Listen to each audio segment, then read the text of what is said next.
Hello everyone, कैसे हैं आप सब। आई होप आप सब बहुत अच्छे होंगे और अपने एग्ज़ाम की तैयारी भी आप जो है वो बहुत अच्छे से कर रहे होंगे, क्योंकि एग्ज़ाम डेट आउट हो चुकी है।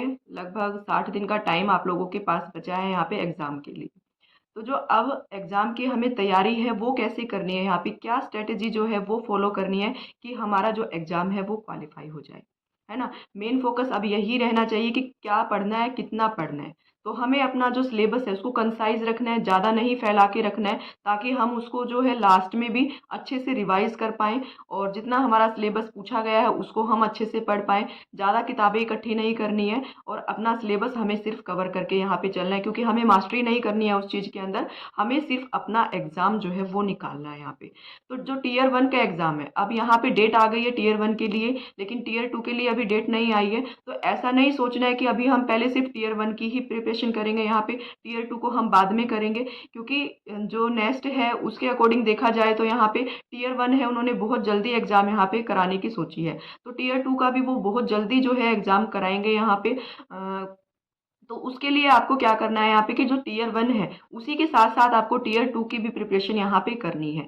बस इतना है कि टीयर वन को आप ज़्यादा टाइम देंगे और टीयर टू के लिए आप यहाँ पे थोड़ा कम टाइम देंगे तो भी आपका काम जो है चल जाएगा। क्योंकि टीयर टू में जो एग्ज़ाम होने वाला है यहाँ पे वो डिस्क्रिप्टिव भी होने वाला है।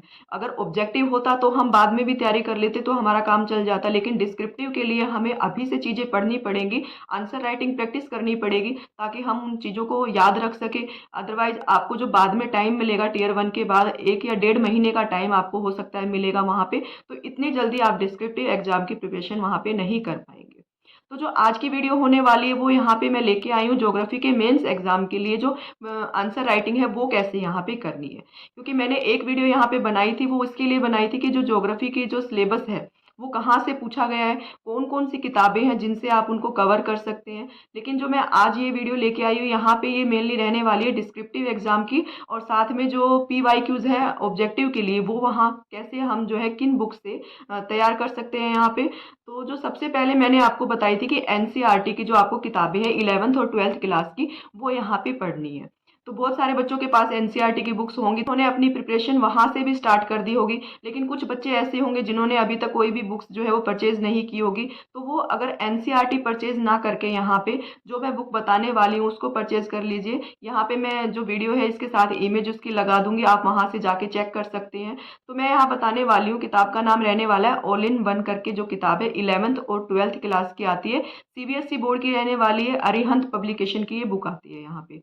तो मैंने ये किस लिए बोला है कि आप NCERT की जगह उन बुक को परचेज करें, ये इसलिए क्योंकि जो NCERT अगर हम पढ़ने वाले हैं यहाँ पे, क्योंकि स्टार्टिंग में जब NCERT पढ़ते हैं तो बहुत सारी चीज़ें उसमें एक्स्ट्रा लिखी होती है, हमें ये नहीं पता चलता कि हमें किन चीज़ों को पढ़ते चलना है और किन चीज़ों को यहाँ पे छोड़ते चलना है, तो कुछ हमें समझ में नहीं आता। लेकिन जो ये ऑल इन वन मैंने आपको बुक बताई है, यहाँ पे NCERT में जितना सिलेबस पूरा दिया हुआ है वो सारा आपको यहाँ पे मिल जाएगा। बस वो जो एक्स्ट्रा लाइन्स है वो यहाँ से हट के आपको मिलेंगी, आपको सिर्फ जल्दी जल्दी यहाँ से आप जो है तैयारी इसकी आसानी से कर पाएंगे यहाँ पे। और जो टाइम है आपका प्रिपरेशन का वो भी यहाँ पे मिनिमाइज हो जाएगा, क्योंकि जो एक्स्ट्रा चीज़ें हैं वो पहले ही यहाँ से निकाल दी गई हैं। तो आप कम समय में अपनी तैयारी को जो है अच्छे ढंग से कर पाएंगे।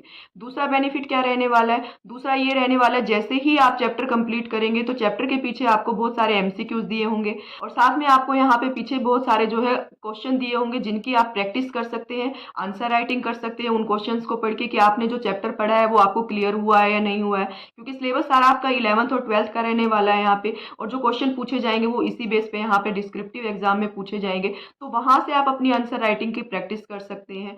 तो इस तरह से अगर आप प्रैक्टिस करेंगे तो यहाँ पे आपकी जो है साथ के साथ ऑब्जेक्टिव और साथ के साथ आपकी मेंस की प्रैक्टिस भी यहाँ से हो जाएगी। तो जो ये बुक्स मैंने बताई हैं ये इसलिए बताई हैं यहाँ पे क्योंकि हमारे पास जो कैंडिडेट हैं वो दो तरह के होंगे यहाँ पे।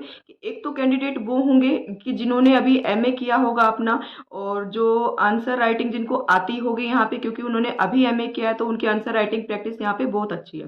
लेकिन कुछ कैंडिडेट ऐसे होंगे जो अभी तक सिर्फ ऑब्जेक्टिव एग्जाम की ही तैयारी करते हुए आ रहे हैं, उन्होंने अभी आंसर राइटिंग प्रैक्टिस किए हुए उन्हें बहुत टाइम हो गया होगा।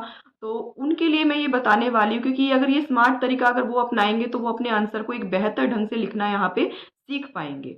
और दूसरी अगर मैं बताऊं आपको यहाँ पे और कहाँ से आप प्रैक्टिस कर सकते हैं, तो ओसवाल के जो सैम्पल पेपर आते हैं 11th और 12th क्लास के, आप वहाँ से भी जो है अपने क्वेश्चंस की जो है आंसर राइटिंग की प्रैक्टिस वहाँ से भी कर सकते हैं। और यदि आप गूगल पे सर्च करेंगे यहाँ पे दृष्टि IAS करके जो है मेंस आंसर राइटिंग ज्योग्राफी करके लिखेंगे, तो वहाँ पे भी जो है आपके पास बहुत सारे ज्योग्राफी के क्वेश्चंस आ जाते हैं। तो वहाँ पे जो आपको लगे इम्पोर्टेंट है, जो टॉपिक्स आपको सिलेबस में दिए गए हैं, उस टॉपिक से रिलेटिव जो भी क्वेश्चन मिलेगा तो उसकी आंसर राइटिंग प्रैक्टिस आप वहाँ कर सकते हैं। साथ में वहाँ पे आंसर भी दिए होते हैं, आप उसको मैच कर सकते हैं कि आपने जो लिखा है वो सही लिखा है नहीं लिखा है। तो काफ़ी अच्छे ढंग से आप जो है वहाँ से अपनी प्रिपरेशन कर सकते हैं। तो इतना अगर आप पढ़ लेंगे यहाँ पे, तो आपका जो डिस्क्रिप्टिव एग्जाम है उसकी तैयारी बहुत अच्छे ढंग से हो जाएगी यहाँ पे। फिर इसके बाद आती है बात यहाँ पे जो हमारा जो ऑब्जेक्टिव एग्जाम होने वाला है। इतना सारा सिलेबस हम पढ़ लेंगे, लेकिन उसकी हम प्रैक्टिस कहाँ से करेंगे? तो प्रैक्टिस के तो यूथ कंपटीशन टाइम्स के नाम से ये बुक आती है। इसके अंदर आपको बहुत सारे PYQ जो मिलेंगे यहाँ पे, जो TGT PGT के एग्जाम जितने भी होंगे हुए होंगे यहाँ पे, KVS का है, NVS का है, यहाँ पे UGC नेट का है, और भी स्टेट के जो भी एग्जाम होंगे, तो वहाँ से आपको चैप्टर वाइज भी मिल जाएंगे यहाँ से। साथ में आपको टॉपिक वाइज भी जो है आपको बहुत सारे जो है यूनिट वाइज भी आपको यहाँ से क्वेश्चन देखने को मिल जाएंगे। तो काफ़ी मोटी ये किताब रहने वाली है, बहुत सारे क्वेश्चन इसके अंदर है, और साथ में इसके अंदर जो सॉल्यूशन है वो भी दे रखा है। तो आप यहाँ से बहुत अच्छे ढंग से अपना जो है ऑब्जेक्टिव की प्रिपरेशन यहाँ से कर सकते हैं।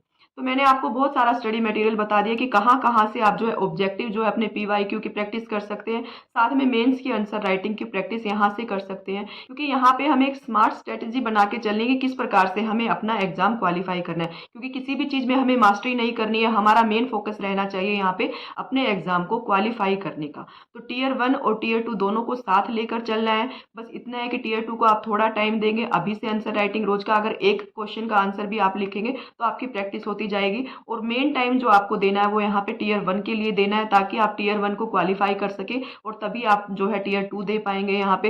यानी कि अपना जो टाइम मैनेजमेंट है, अपना टाइम है, उसको आपको बैलेंस करके चलना है कि किस प्रकार से आप दोनों एग्जाम को अच्छे से यहाँ पे तैयार कर सकते हैं। आई होप आपको अच्छे से समझ में आ गया होगा। यदि फिर भी कोई क्यूरी रह जाती है तो आप मुझे कमेंट सेक्शन में कमेंट करके पूछ सकते हैं। तब तक के लिए नमस्कार।